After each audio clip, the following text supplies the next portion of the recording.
Estudo do Evangelho de Jesus, livro de João, capítulo 21 de João. Depois disso, manifestou-se Jesus outra vez aos discípulos, junto ao mar de Tiberíades, e manifestou-se assim.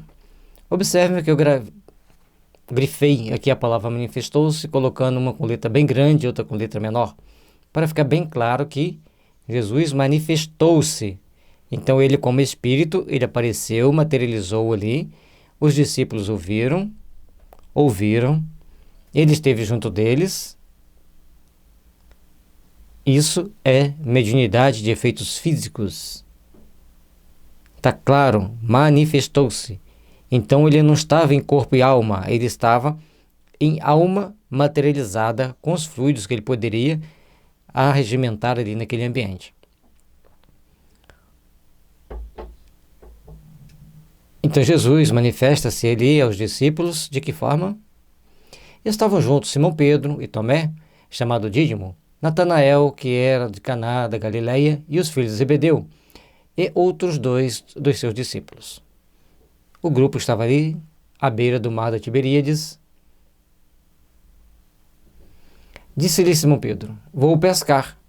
Disseram-lhe eles: também nós vamos contigo. Foram, subiram logo para o barco e, naquela noite, nada apanhavam. E sendo já amanhã, Jesus se apresentou na praia, mas os discípulos não conheceram que era Jesus. Ao voltarem do mar, está lá Jesus na praia, aparece para eles e eles não reconheceram. Alguma coisa estava diferente no mestre? Disse-lhes, pois, Jesus: filhos, tendes alguma coisa de comer? Responderam-lhe: não. Já estavam cansados, exaustos, e não haviam pegado peixe algum. E ele lhes disse: lançai a rede à direita do barco, e achareis. Lançaram-na, pois, e já não o podiam tirar pela multidão dos peixes. Se Jesus, como encarnado, ele tinha presciência, evidência dos fatos, sem o corpo físico era muito mais fácil. Mas como eles tinham tentado pescar e naquele momento ali os peixes vieram?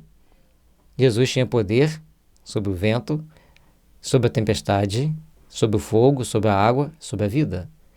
Poder sobre o planeta. Nada de admirar que Jesus havia feito para o bem, principalmente para o bem da humanidade.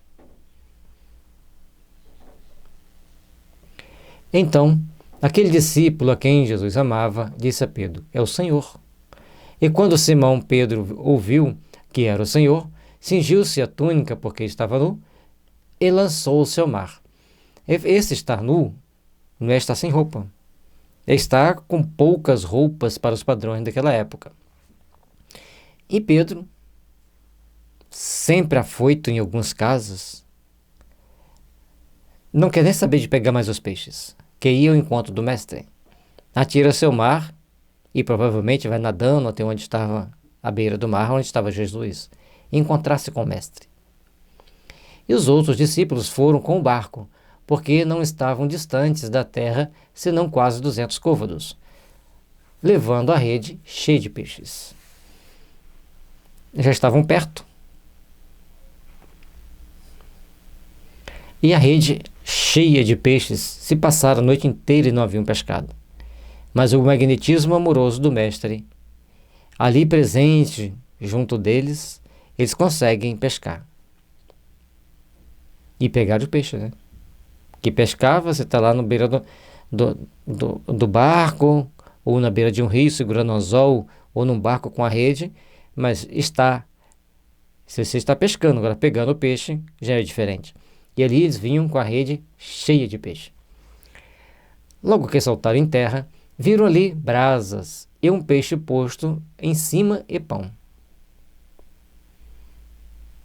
De onde veio a brasa? De onde veio o peixe?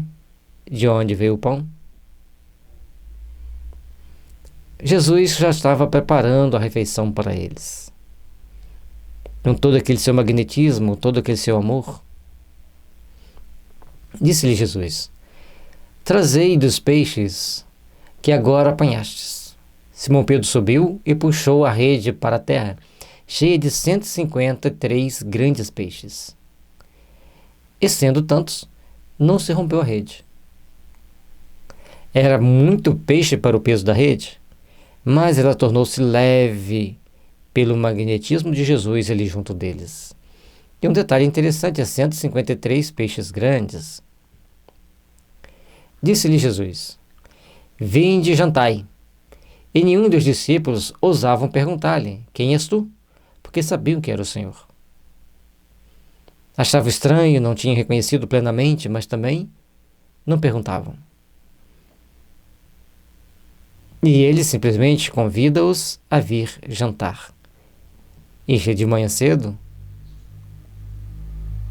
eles passaram a noite toda sem o que comer.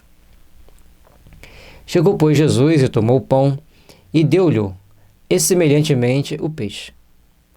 E já era a terceira vez que Jesus se manifestava aos seus discípulos depois de ter ressuscitado dos mortos. Então, se manifestar significa que ele aparece para os discípulos.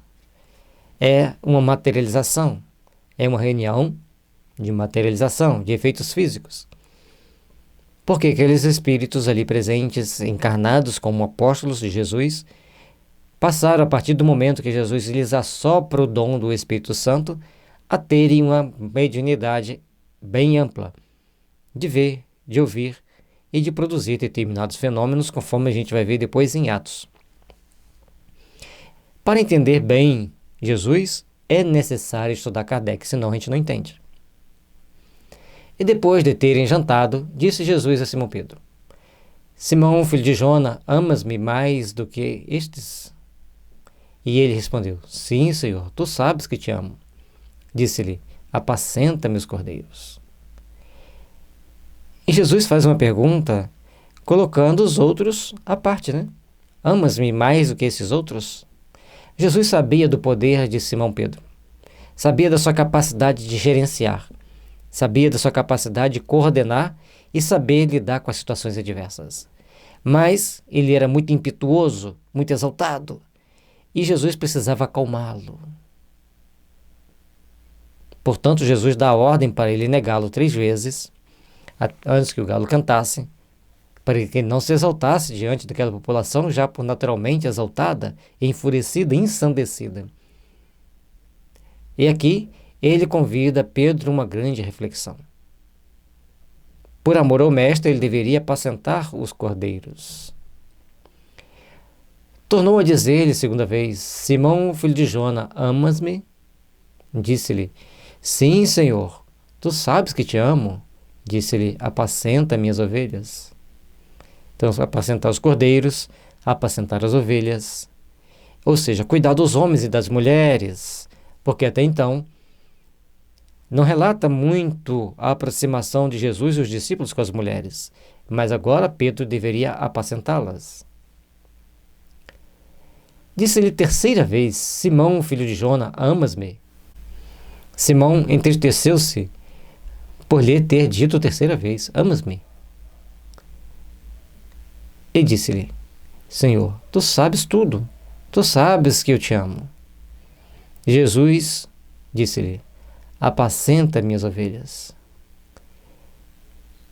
Então Jesus deixa para Simão Pedro um trabalho hercúleo de apacentar, de acalmar, de gerenciar aquele trabalho iniciante. Provavelmente Simão Pedro era o mais velho do grupo. Era aquele que jamais amadurecido pelas lutas da vida, mas preparado no mundo espiritual para aquele momento, para liderar, para organizar, para reedificar os padrões religiosos da época. E precisava-se para isso ter muita sabedoria, muita paciência. Muito jogo de cintura, e Pedro teve. E essas frases: amas-me, apacenta minhas ovelhas, Jesus dava-lhe uma ordem, acalmando-lhe os ímpetos, acalmando-lhe os impulsos, para que ele pudesse conduzir tudo com muita sabedoria, com muita prudência. No filme Missão Romana, quando Pedro vai conversar com Titus Valerius Taurus, e Titus pede um favor para ele, e ele diz que não podia fazer, e depois ele faz. Aí Tito pergunta para ele, mas você me falou para mim que eu não vinha, por que você veio? Ele fala, eu tive que negar o Senhor 3 vezes. Assumi a responsabilidade de conduzir a igreja nascente. Eu tenho que ter muita prudência, porque nem sempre eu sei com quem eu estou lidando. Dá para nós uma noção de quanto Pedro amadureceu com aquelas 2 passagens. Negar Jesus 3 vezes, apacenta minhas ovelhas. Na verdade, te digo que quanto mais eras mais moço, te cingias a ti mesmo, e andava por onde querias. Mas, quando já fores velho, estenderás as mãos e outro te cingirá, e te levará para onde tu não queiras. Olha que interessante. E olha o que eles deduziram disso aqui, para a gente ver como Jesus, após o momento da crucificação e ter insuflado neles esse Espírito Santo, esse saber especial, esse dom mediúnico, pleno, como que eles começaram a entender nas entrelinhas, que a gente olha assim, mas o que quer dizer isso aqui? Ah, quando a gente está novo, a gente pega a roupa, a gente se veste, mas quando a gente está velho, precisa de alguém nos vestir a roupa e nos conduzir para aqui e para ali, às vezes a gente não quer ir. É assim que a gente pensa. Falei rápido demais, né? Então, nós precisamos entender aqui, tem algo mais. Veja bem, na verdade, te digo que, quando eras mais moço, te cingias a ti mesmo, e andava por onde querias. Então, por muito tempo, durante o vigor da idade, Pedro mesmo se vestia, se banhava, ia para um lado para o outro, para onde ele quisesse ir. Mas quando já fores velho, estenderás as mãos, e outro te cingirás, e te levará para onde tu não queiras. Então nós vamos pensar normalmente assim, já estou velho, não dá para me fazer minhas coisas todas, preciso da ajuda de outro, não é assim? Mas não foi bem isso que eles entenderam. Nós lemos 2 vezes propositalmente. Ele disse isso significando com que morte haveria ele de glorificar a Deus. Olha que interessante. Entenderam como que eles conseguiram pescar algo muito mais amplo, muito mais complexo que nós não perceberíamos à primeira vista?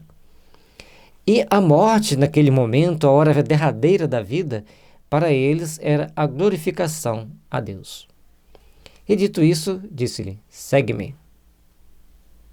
E Pedro, voltando-se, viu que eu seguia aquele discípulo a quem Jesus amava, e que na ceia se recostara também sobre seu peito, e que dissera, Senhor, quem é que te há de trair? Então Pedro foi, e João vem atrás.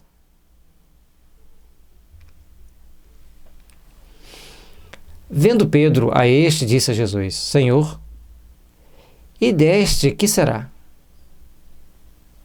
E daquele lá, como será o fim dele? Ao sair caminhando e dizer a Pedro, siga-me, era uma lição. Você vai trabalhar muito, vai dedicar muito, você vai apacentar as ovelhas, vai gerenciar todo o trabalho nascente, mas siga-me, que no final você vai estar me seguindo. Ao desprender-se do mundo, você está glorificando a Deus e seguindo para o meu encontro. E ele lembrou que João também estava ao lado de Jesus no dia da ceia final. Mas o que será dele? Disse-lhe Jesus, se eu quero que ele fique até que eu venha, que te importa a ti?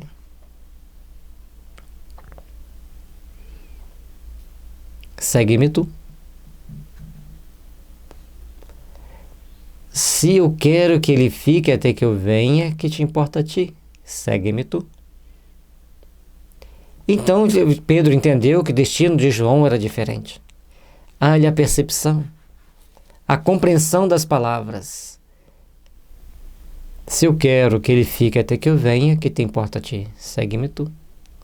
Então, João foi aquele que teve a vida mais longa, que viveu mais longamente e morreu de morte natural, apesar de terem tentado matá-lo várias vezes, inclusive jogando-o vivo dentro de um tambor de óleo fervente e ele sai vivo daquele óleo fervente sem uma queimadurazinha. Tamanho potencial mental de João. E aí, lógico, todos os soldados que iam tomar conta de João na ilha de Pátimos se convertiam. Tem muitos livros que falam sobre isso. E um deles chama-se Francisco de Assis, Psicografia de João Nunes Maia pelo Espírito Miramês. É um livro lindo que conta a história de Francisco de Assis.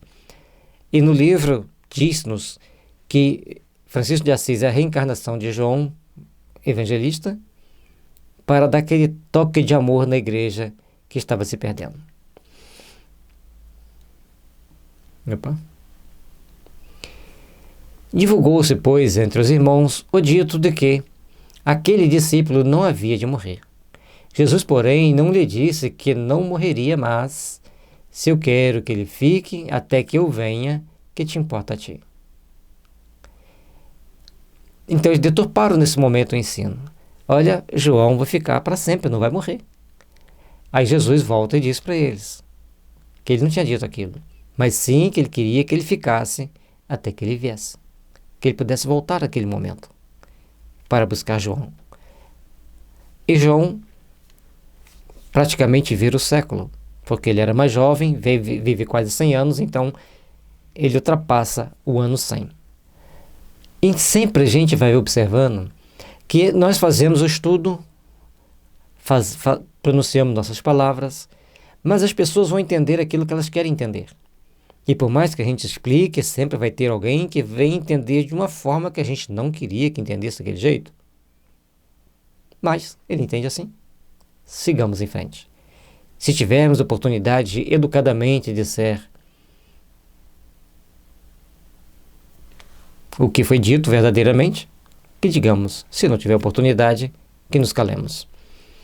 Este é o discípulo que testifica dessas coisas e as escreveu, e sabemos que o seu testemunho é verdadeiro.